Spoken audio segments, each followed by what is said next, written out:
राम राम जी, सभी भाई बहनों को राम राम। मैं हूं बाबा रामदास और आप देख रहे हैं स्लो जिंदगी और बाबा की खरी खोटी। मेरे साथ जुड़ गए हैं भाई व्यालोक जी, व्यालोक वाणी वाले। व्यालोक भाई राम राम। जय सिया राम। आपके सभी दर्शकों श्रोताओं को प्रणाम। सर, परम पूजनीय, प्रातः स्मरणीय, परम आदरणीय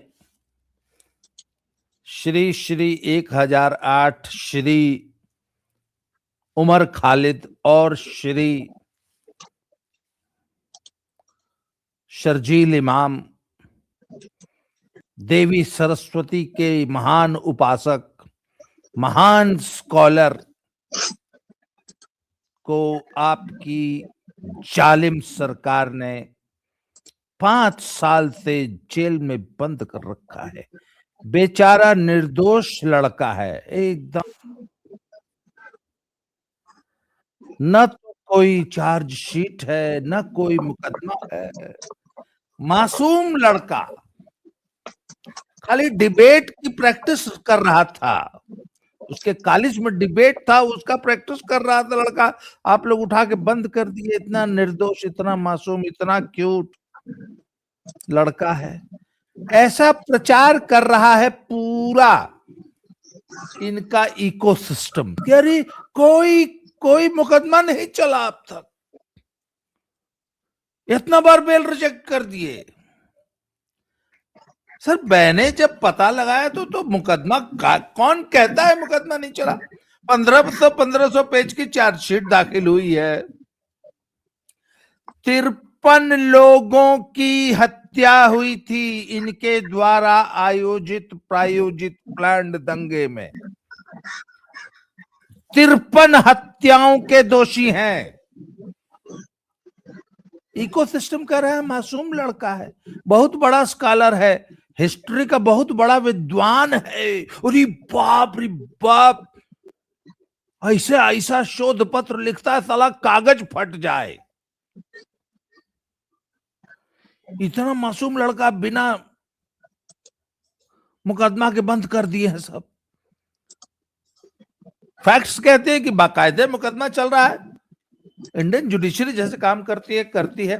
तो मैं आपकी इस पर टिप्पणी चाहूंगा, पर उससे पहले ये पुस्तक है मित्रों, दद्दा की खरी खरी। ये मेरे लेखों का संकलन है। इसका मूल्य 600 रुपया है। ये 600 रुपया यदि ये पुस्तक आप मंगाते हैं तो हमारे मंदिर और आश्रम में जो गौशाला बनने वाली है उसके निर्माण में ये पैसा खर्च होगा। ये 600 रुपया उस गौशाला में आपका सहयोग है।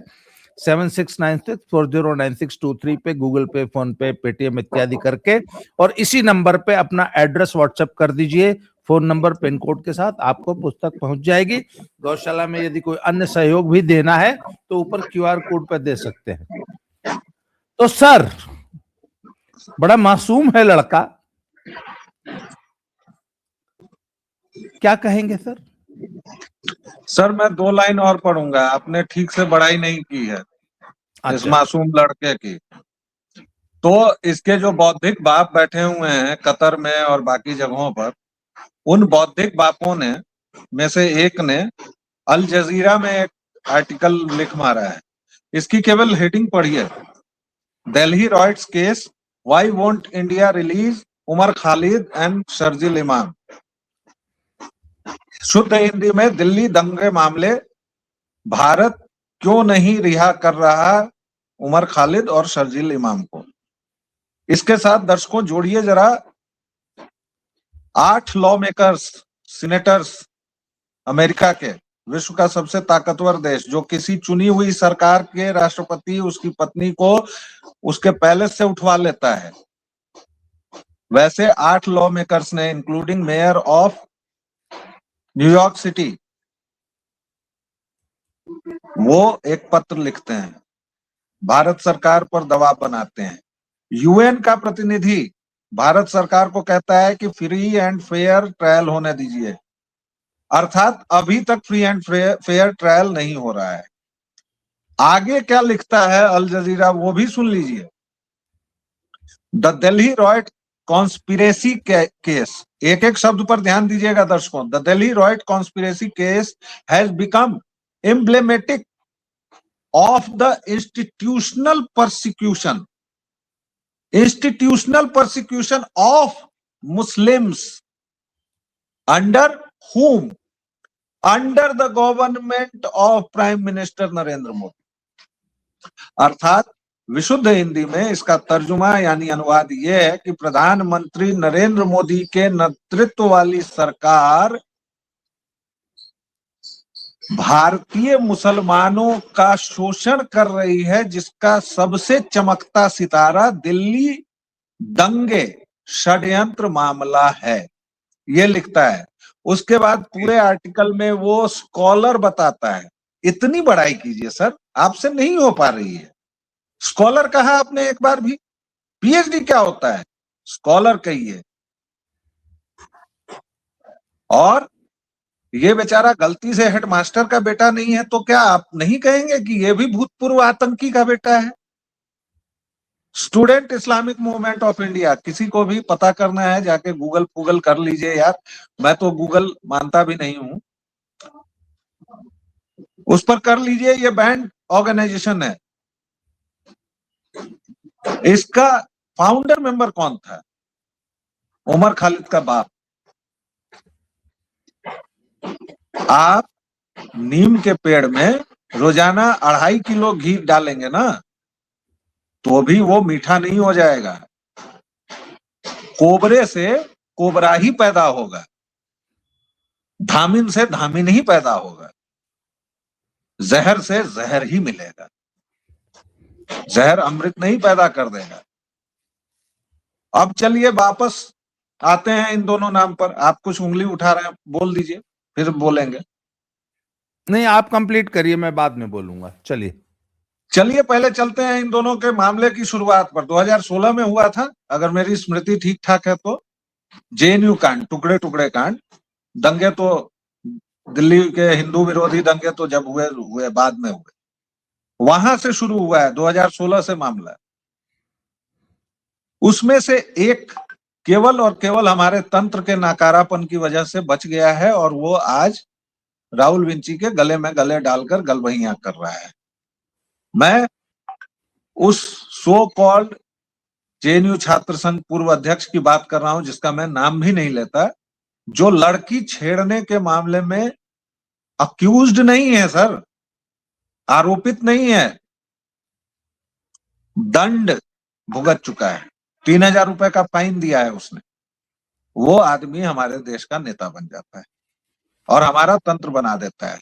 इसलिए जुडिशरी पर बहुत खुश होने की जरूरत नहीं है, जुडिशरी पर बहुत नाराज होने की जरूरत नहीं है। जब ये मामला शुरू हुआ था तो इन लोगों का क्या ढाल होता था दद्दा? हम तो वहां थे ही नहीं जी, आप गलत बात कर रहे हैं। थैंक्स टू टेक्नोलॉजी कि हर एक आदमी, और कितने वीडियो गए थे अब आप लोगों को याद भी नहीं होगा, रोज एक नया वीडियो निकलता था, लेकिन उसमें जेएनयू के लोगों और वहां के पूर्व छात्रों की मदद से 7 वीडियो इंटेलिजेंस ब्यूरो के पास बाकायदा पहुंचाए गए और उन 7 का नार्को टेस्ट तो आदमी का होता है, उनका कौन सा टेस्ट होगा वो समझ लीजिए भाई। कुछ रासायनिक टेस्ट होता है ना टेप का, कि असली है नकली है, भाई बनाया हुआ है क्या है, वो सब किया गया। और उसके बाद ये मुकदमा चल रहा है।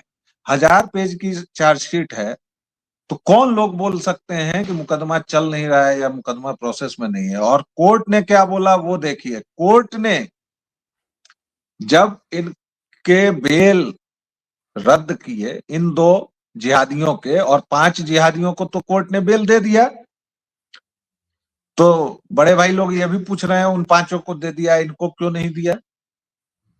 कोर्ट का फैसला पढ़ा कीजिए साहब। मैं खुद इंडियन जुडिशरी को नापदान मानता हूं, लेकिन कोर्ट के फैसले को पढ़े बिना मत किया कीजिए ये सब। कोर्ट के फैसले की एक ही लाइन पढ़िए कि शर्जिल इमाम और उमर खालिद की केंद्रीय और योजनाबद्ध भूमिका थी दिल्ली के हिंदू विरोधी दंगों में। केंद्रीय, सेंट्रल, एंड योजनाबद्ध, प्लानिंग वाइज, मतलब पूरी प्लानिंग इन लोगों ने की। शर्जील इमाम के भाषण उस समय के दौर के याद कीजिए, 40,000 लोग हैं, 4 लाख लोग पहुंच जाएं तो इस मुर्गे की गर्दन को काट सकते हैं, और हमारे इतने लोग हैं, लाठी खानी हो तो कैसे खाएं, वो प्रशिक्षित कर रहा है। जबकि उसकी बुआ पजामा शेरवानी जो है वो उस समय कह रही है कि स्ट्रेटेजी चेंज कर देनी है। जब तक हम लोग उतने ताकतवर न हो पाए तब तक स्ट्रेटेजी, मैं ये नहीं कह रही हूं कि हम अपना टारगेट भूल जाएं, लेकिन स्ट्रेटेजी चेंज करेंगे। तो मैं तो बुआ अभी बाहर है, उसकी खाला को भी अंदर धकेलना चाहिए, वो भी कॉन्स्पिरेटर है और लगातार जहर बोल रही है। आरजे साहिबा जैसे लोगों को अंदर करना चाहिए। ये सब के सब कॉन्स्पिरेटर हैं, ये सब के सब दोषी हैं, और हमारे देश का दुर्भाग्य है कि हम और आप आज इस चीज पर बातचीत कर रहे हैं, क्योंकि देशद्रोह के अलावा इसमें क्या बाइनरी होती है सर? देशद्रोह में क्या व्हाइट एंड ब्लैक नहीं होता है? अरे जी, मैं अपने देश के टुकड़े करने की बात कहूं, इसमें भी आप बाइनरी लाते हैं, इसमें भी आप कहते हैं कि वो फलाए हैं चिल्लाए हैं। यही कर करके आपने कश्मीर को बर्बाद कर दिया, यही कर करके अब आप पूरे देश को बर्बाद करने पर आमादा है। जी मैं दर्शकों की जानकारी के लिए एक बात बताना चाहता हूं। ये जो 8 सेनेटर्स ने और उसने कौन, जोहरान ममदानी ने चिट्ठी लिख दी कि अरे भाई अच्छा लड़का है, लड़कों से गलती हो जाती है, छोड़ दो, कायदे से मुकदमा चलाओ। उनके देश में रमजी यूसुफ नाम के एक आदमी ने, ये जो ट्विन टावर थे ना, इन पे जो बम अपना हवाई जहाज लड़ा के जो अटैक हुआ था, उससे पहले 26 फरवरी 1993 को उसके बेसमेंट में एक और बम धमाका हुआ था, 6 लोग मरे थे। उस बम धमाके में 6 लोग मरे थे, बेसमेंट में हुआ था। जो मुख्य साजिश करता था वो, उसका नाम था रमजी यूसुफ। 200 साल की सजा हुई थी उसको, उसी अमेरिका को। और ये जितने कतर, सऊदी अरबिया और जितने मिडिल ईस्ट वाले हैं, इनके यहां अगर चोरी कर लो तो हाथ काट दिया जाता है। एक आदमी मार दो, अगर एक आदमी तो गर्दन उतार ली जाती है बाकायदा चौराहे पे। ये हमको शिक्षा दे रहे हैं कि मुकदमा कैसे चलाना है, हैं? 53 आदमी, आपकी साजिश की वजह से जो दंगा गया हुआ, जिसमें आप मुख्य साजिश करता है। दिल्ली पुलिस ने जो जांच की है उसमें बाकायदा आपकी प्लानिंग, संलिप्तता, भड़काना, व्हाट्सएप मैसेज भेजना, कॉल डिटेल, मैसेजिंग, हर चीज में फंड्स इकट्ठे करने, पूरे दंगे की प्लानिंग करना, ये सब शामिल है। इसके प्रूफ सबमिट किए हैं, और बेल देने से पहले इन सब चीजों को आधार बनाया गया है, नंबर 1। नंबर 2, युवापा एक कानून है जिसे भारत की संसद ने पास किया है। उस कानून में बेल का प्रावधान नहीं है। इन सारे तथ्यों को, अच्छा, सबसे बड़ा झूठ यह बोला जा रहा है निर्दोष है, नंबर 1। दूसरा झूठ बोला जा रहा है कि कोई चार्जशीट नहीं है, और तीसरा झूठ बोला जा रहा है कि मुकदमा चल ही नहीं रहा है, बिना मुकदमे, बाकायदे मुकदमा चल रहा है। हां, मुकदमे की गति थोड़ी भारत में स्लो होती है।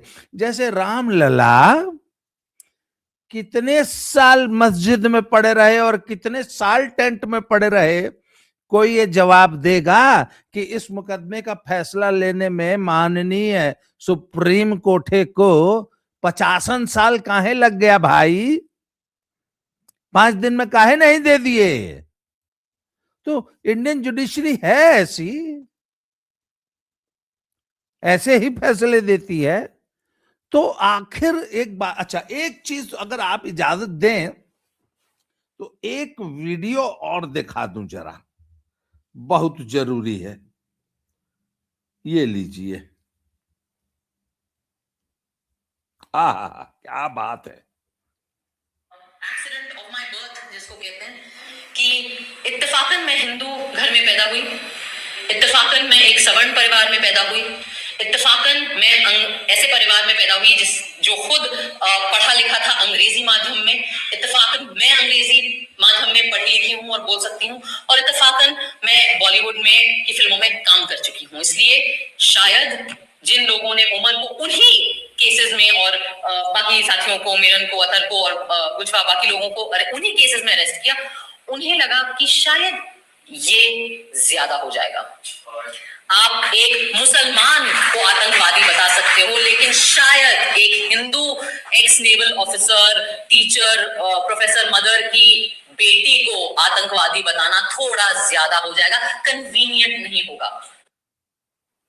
ये है हमारी सुअरा भास्कर जी, ये कह रही हैं कि जो ट्वीट उमर ने किए थे वही तो मैंने भी किए थे, हमको काहे छोड़ दिए, क्योंकि मैं नेवल अफसर की बेटी हूं, क्योंकि मैं पढ़ी लिखी हूं, कॉन्वेंट एजुकेटेड हूं, क्योंकि मैं हिंदी फिल्मों में क्या करती हूँ, क्योंकि मैं सवर्ण हिंदू हूं। बेचारा मियाँ को फंसा दिए आप लोग, सवर्ण हिंदू को छोड़ दिए। क्या तर्क दिया जा रहा है सर? व्यक्ति किया था सर हमारे मैथिली में एक कहावत है, बेसी बुधियार लोग जो होय छै से 3 टाम मखै छै। यानी हिंदी में अति बुद्धिमान व्यक्ति जो टट्टी होती है ना, वो 3 तरह से चखता है। हाँ। कैसे? भाई आप जा रहे हैं, आपके पैर में या चप्पल में टट्टी लग गई, आप क्या करेंगे? मन में 2-4 गाली देते हुए धो लेंगे। आप हम सामान्य लोग हैं, ठीक है। बेसी बुधियार जिनका आपने अभी सुनाया है, अति चालाक लोग जो होते हैं क्या करते हैं, पैर में लग गया, अरे कुछ टट्टी जैसा लग रहा है यार, लेकिन कंफर्म होते हैं, वो वैज्ञानिक सोच वाले हैं, प्रगतिशील हैं। सिस्कतीकरण में उनका एक शब्द मैंने कल पढ़ा, नारी सिस्कतीकरण, और मुझे बड़ा पसंद आया। सशक्तिकरण, हाँ वही सशक्तिकरण। तो ये शब्द जिसने भी बनाया है अद्भुत बनाया है। एक मिनट, वात्स्यायन के कामसूत्र में भी इसका वर्णन है। शीतकार, इसके लिए संस्कृत वर्ड है शीतकार। शीतकार, यस। लेकिन ये जो सशक्तिकरण का मामला है, मैं उसे जानबूझ के सिस्कती पढ़ रहा था कि दर्शक श्रोता थोड़े कंफ्यूज हो। ददवा तो पूरा खोल खाल के सब बिखेरते हैं, तो चलिए सशक्तिकरण। तो जब व्यक्ति सशक्तिकरण के फेर में पड़ता है तो उस पैर वाले टट्टी को, गू को, पखाने को ऐसे हाथ में लगाता है, फिर इतनी दूर पहले सूंघता है। नहीं, पहले सूंघता है। ना, सुनिए भाई, पहले सुनिए। अच्छा, ऐसा नहीं, मेरे यहाँ की कहावत है, हमारे यहाँ प्रचार चलेगा।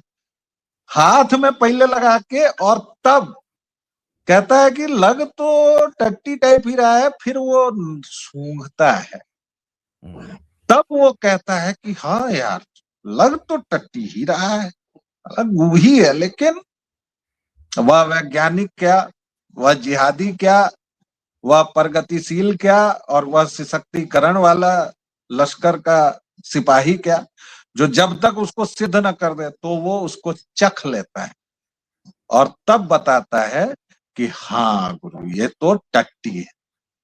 तो आपने जिन नामचीन अदाकारा का, जिनकी शायद एक आध फिल्म भी हिट विट नहीं हुई है, जिक्र किया है, वो भी उसी जेएनयू के खदान की पैदाइश है, तो क्या होंगी वो सोच लीजिए। और दूसरी बात कि अब उन्होंने चखने का काम भी कर लिया है,